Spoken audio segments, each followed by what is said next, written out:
Hi, I'm Penny Dick's AstroCoach. At least I remembered who I was tonight. Welcome to my in-depth look at today's full moon.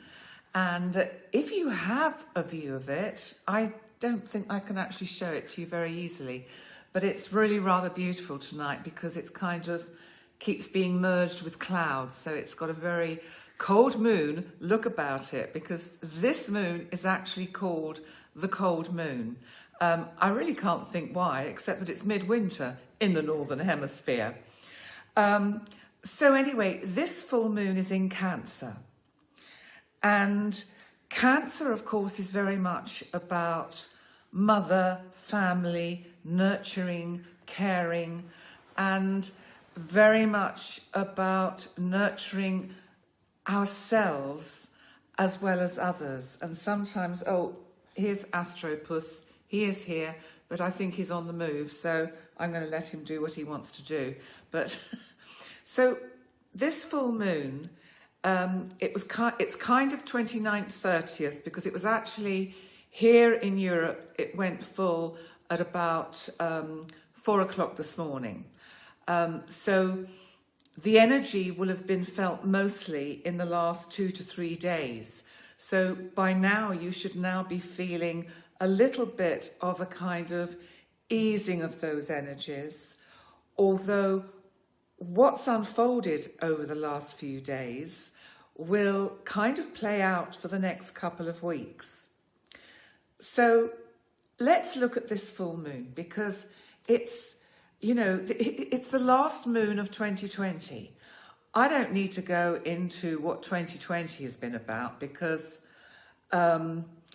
most of us will be very glad to see 2020 finish, and hope that 2021 will bring changes, new things, and that things will be a lot improved on what they've been. And I did do the astrology for 2021 a couple of days ago, so you can always catch that either on my Facebook page or on my YouTube channel.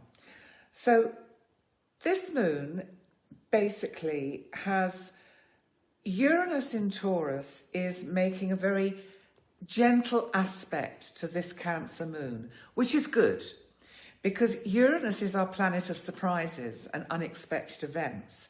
And I think you've probably heard me mention before that sometimes what will happen with Uranus, especially in Taurus, and especially around full moons, is that we can get earth events like extreme weather and, you know, volcanic eruptions, earthquakes.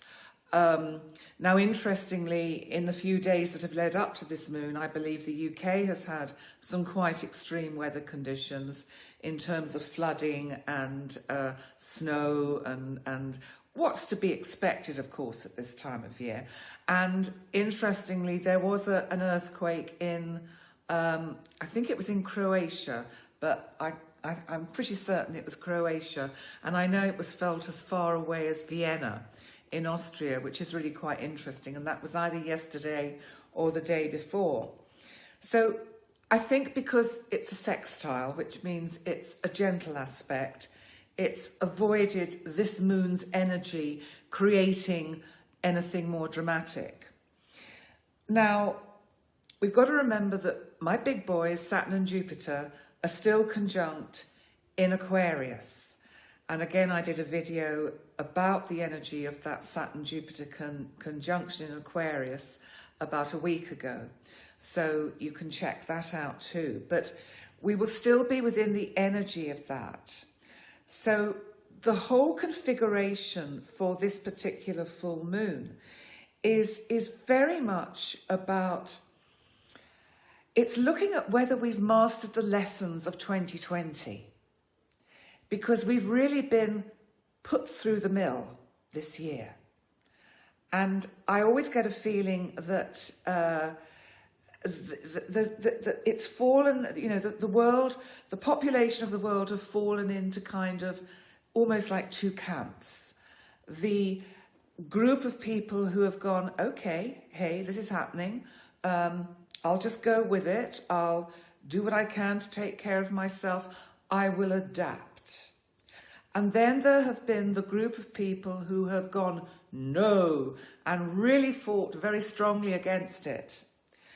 And I feel for these people that there's this particular group of people, it will have been a much tougher ride this year, much more difficult, much more heart-wrenching, sad, difficult, challenging.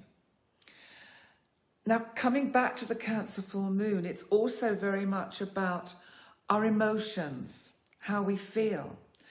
And because Cancer and the moon is also about family and the past, and that can be the past in terms of our ancestors, for example. So you may find that, especially through the Christmas season, where we've had restrictions worldwide on what we can do because of the pandemic, that it's put extra pressure on the family structure. And that will have been really, really hard for many people. And it will have brought up quite painful feelings and emotions. And so it will also have connected us to the past in terms of what we may have lost this year, or who we may have lost. So in a sense, it's almost like quite a timely full moon to bring this chapter to a close, to help us grieve and learn from what has unfolded this year, and how we can use that in a constructive way as we move forward. Grieving, of course, is a very necessary process. And also, I think, and it's interesting, and without going into details, a memory came up for me from the past, because I was telling a relatively new friend a little bit about me and who I am and where I come from. And it threw me right back into this memory of something very painful that I had to experience, and my regrets about it, and the fact that the choices I made at the time were always, for me, very regretful. And that brought me to realising that this full moon, of course, is also about forgiveness, and we have to forgive ourselves for mistakes we've made in the past, things we've done, hurts we've received. And if we can forgive ourselves, then it makes it easier for the healing to take place, because, we do still have, Chiron, the wounded healer, is actually making a square to this full moon. He's squaring the moon in Cancer, and he's squaring the sun in Capricorn. But interestingly, he's also trining Venus conjunct the South Node in Sagittarius. I'm going to explain what this means in a minute, because I'm getting terribly excited about it all. But Neptune, I'm jumping about all over the place here, as I do. Neptune in Pisces is making a very hard angle to both the nodes. Now, the nodes are angles of the moon. They're very relevant in a moon transit like this, when we have a full moon. And they're making a hard square to the North Node in Gemini and the South Node that is conjunct Venus in Sagittarius. Now, Venus is about relationships, amongst other things. It can be about attraction as well, and even finance. But I think the fact that it's also Venus in Sagittarius. Sagittarius is about truth. It's about kind of higher thinking. It's about learning.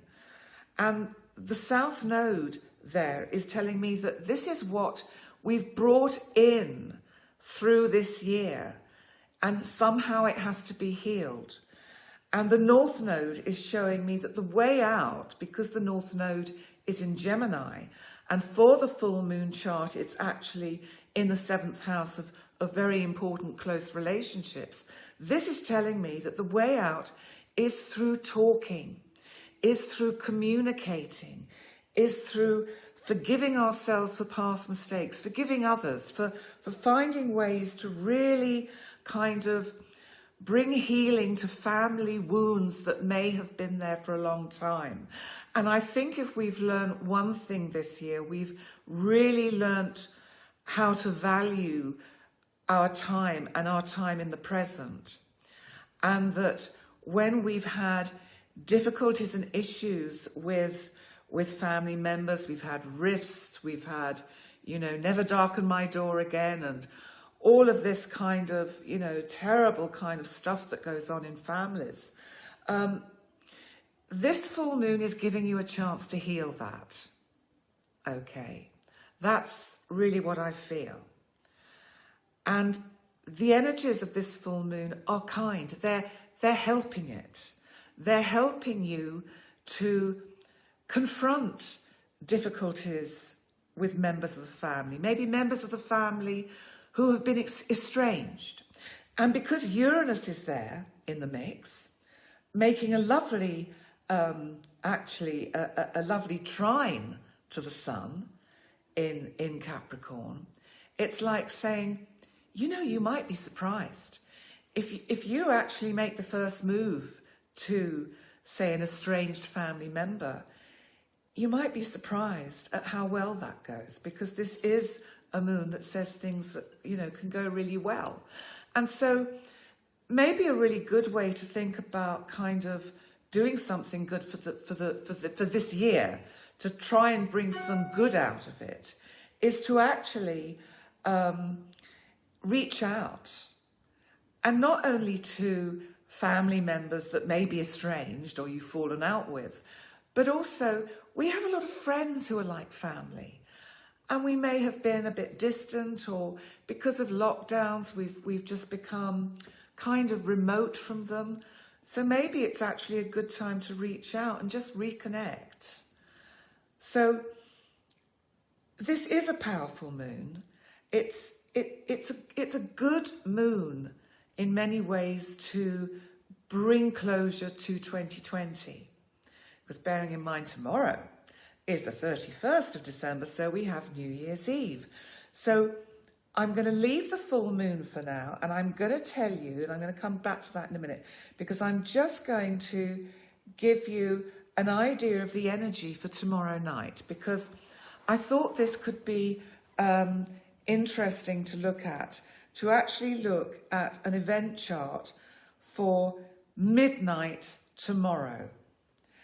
And, that is that key moment where we fall from out of 2020 and into 2021. Now, the first thing that struck me is that Libra is the ascendant of this chart. Now, Libra is very much about relating. So this tells me that tomorrow night there'll be a lot of people who feel very passionate about wanting to connect with people and hug and kiss and all the rest of it, and all the things that we do on New Year's Eve. But I really, really want to draw your attention to the fact that this could be super risky, because Chiron, that is our wounded healer, and Hygeia, that is our asteroid of health, or lack of it, are in positions in this chart that tell me that if we take too many risks, we may pay the price later on. So I think it's even though this chart for me is kind of compelling us all to try and have fun and mix, I really do feel that it's important that we live what is happening in the 4th house of this chart. Now, the 4th house is Capricorn and Aquarius on this chart. So the sun is right down there at home. And I think that's quite interesting. It also means that our Saturn-Jupiter conjunction in Aquarius is at home. So it's really kind of I think just emphasising the fact that if we spend time at home and have quieter times with our little bubbles and, or just close family members, that it's going to be a much safer passage, because the other energies in this chart just tell me that it could prevent us moving out or getting out of the woods for a lot longer if we let caution go to the wind tomorrow. So that's the chart for tomorrow night. Now, I'm going to come back now to the full moon, because I know you always like this bit. Well, I hope you like this bit, where I go through each sign and just give you key phrases and some key words for the next 2 weeks. And that's brought about by the chart for this full moon. And I noticed when I looked back at the video I did for the 2021 overview and everything, I'd got all my notes on some scruffy old envelopes, and I thought, oh, that doesn't look very nice. So I'm back to the iPad tonight, because it does look a little bit better. Bits of torn envelope coming up.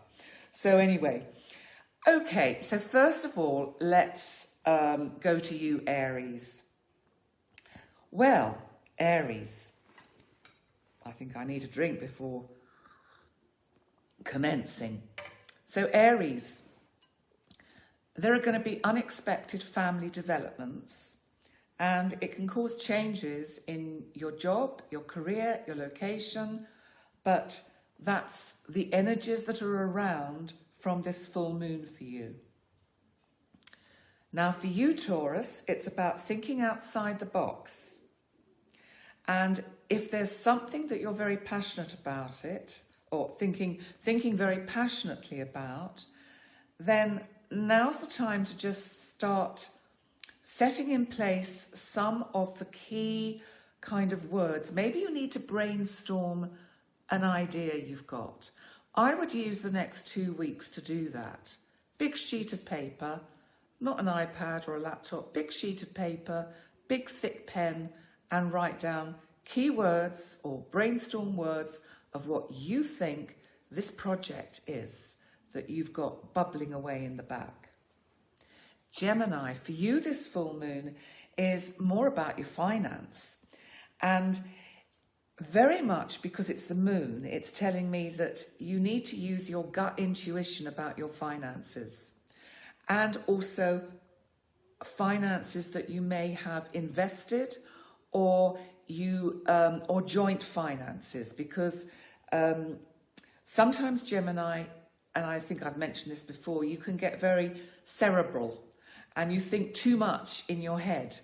And this for me is very much about you using that moon, that Cancer moon, which is about intuition, gut feeling, and really, really intuitively feeling what's the best thing to do about your financial situation and how you can get your money working for you. Cancer, well, of course, this moon is your moon and it's in your sign. And, you know, Cancer, I know I've said this before, but it's been a tough year for you Cancerians. And I think if you've made it as far as this, then you've done really well, and you will get to the end of 2021 as well and beyond. Okay. But with this particular full moon, I think you will be feeling more emotional, but I think it's going to be the emotion not so much of sadness, but of overwhelm and just pure emotion. And there's a sense with this full moon that your sort of significant other may surprise you with something, news or a gift or just an idea, but there feels that there's an element of surprise about this full moon for you. And I think that's going to keep making you well up, as if, you know, perhaps you felt that nobody understood you or nobody loves you, but actually they do. Leo. Okay, so for you, Leo, you need to think about what you've learnt through 2020. And you need to find a way to structure that as your kind of lift-off pad for 2021. Because 2021, as I think I mentioned when we did the 2021 overview, is going to be very much about two areas of your life, your career and significant relationships. So you're going to have it all going on over the next few years, actually, Leo. So you need to actually get some ground rules set now.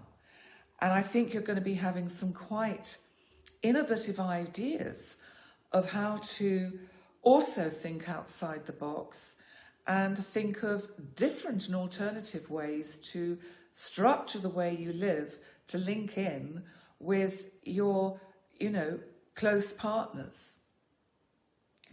Virgo. Well, Virgo, I think unexpected travel plans could come up. I know travelling's not very possible for anyone at the moment, from anywhere to anywhere else. But sometimes it's travel on an inner level. But I think if it is this travel on an inner level, it's going to be, I think there's a lot of memories from the past coming up for you, Virgo. And also I think a sadness and a longing for how things used to be. Because I think, Virgo, because you're a sign that likes to keep things, in order. 2020 has actually been quite hard for you because, there has been an order in the kind of the restrictions and the lockdown. But actually, there is a sadness there, I think, for you at the moment, Virgo. But that will pass. Libra. Okay. My sign of relating and relationship. Are you thinking of moving, selling a property? If so, why not? There just seems to be a feeling that you want to break out a bit.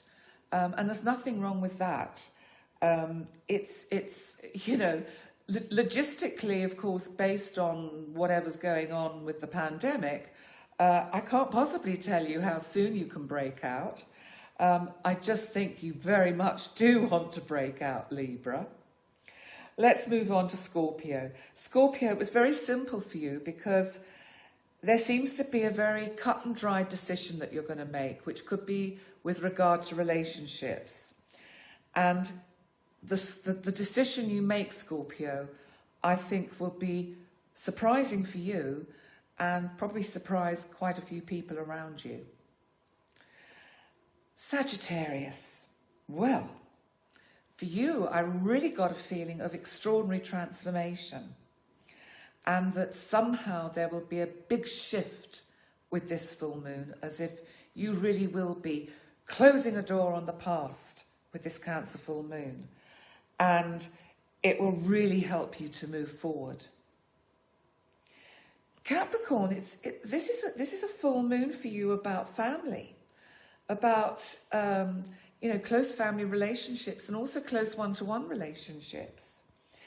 And I think there's a sense that there'll be a sadness about those that have left, those that have not made it all the way through 2020. So a grieving for what's gone, what's lost. And, there are obviously a huge amount of a proportion of society under every zodiac sign who have endured loss this year, not just because of the pandemic, but because it happens. And so this sense about the family and the memories that you're going to be looking back at, also I think it's going to urge you to make some quite definite decisions about your future with regard to family and with regard to how you bring more kind of happiness and joy into your life. And I do think, and I may have said this before, but if not, I'm saying it now, there are some very interesting and unexpected opportunities for love, for really nice love relationships to come into your life. So if that's what you're looking for, how great is that? Aquarius, I think this full moon is just going to get you to a point where your emotions are completely overwhelming you. And I think you're really realizing, Aquarius, with the arrival of Saturn and Jupiter into your sign, that there really is no turning back now. You've made decisions throughout 2020, and you've realized that there are just certain ways of being and ways of doing things that just won't work anymore. They do not serve you well, and they do not serve others. And I think you just know with certainty with this full moon that there's no turning back. It's just forward for you. And actually, that is going to be super exciting for you. Pisces. Well, this is actually a lovely full moon for you. Even though we have Neptune in Pisces in your sign, your ruler, and he is making these hard squares to the node in Gemini, the North Node, and the South Node, and Venus in Sagittarius, what it tells me is that you need to actually use this constructively, because if we get a difficult angle in astrology, the best thing to do with it is to find a way to use it constructively. So Neptune is about your intuition. It's about your psychic abilities. So Pisces, start thinking outside the world, not just outside the box. Start doing some more brainstorming. Start writing down these ideas that you get, because there could even be a book in that. And I'm pretty certain that some of you Pisces out there in 2021 will be writing some very interesting literature. I'm not so sure that it's going to be fiction. I think that you will be drawing on your own experiences and finding ways to use that to give back to society. So I just realised throughout the whole of this video that Minky, Astro Pussy's mouse, was sitting on my lap. I think he put it here a bit earlier, so I'm just going to put it back with him. There you are, Minky. Thank you. Right, so listen, thank you so much for joining me tonight. I really wish you a super new year tomorrow, a happy, mostly healthy, because I think if we don't have the good health, then the rest is difficult to find. But I wish you a very happy and healthy new year. I'd just like to say thank you, because a lot of you have signed up to my YouTube channel, and I really, really super appreciate that. Thank you so much. And to all the people that have recently subscribed to my page. And I also want to say thank you to Gozo in the House and Andrea Britton and Claire Mahy, who are doing the most amazing job for the society or the community of Gozo where I live. And they have created this wonderful platform for new businesses like myself to have a platform to launch ourselves. And I tell you what, ladies, you have done an amazing job. Congratulations to both of you. And I mean that from my depths of my heart and soul. So bless you, both of you lovely ladies. And so on that note, thank you so much for joining me. The next time I see you for a live will actually be for the new moon in January, which is on the 13th, and that's in Capricorn. So I look forward to catching you then. Thanks a lot for coming, and bye for now. Bye.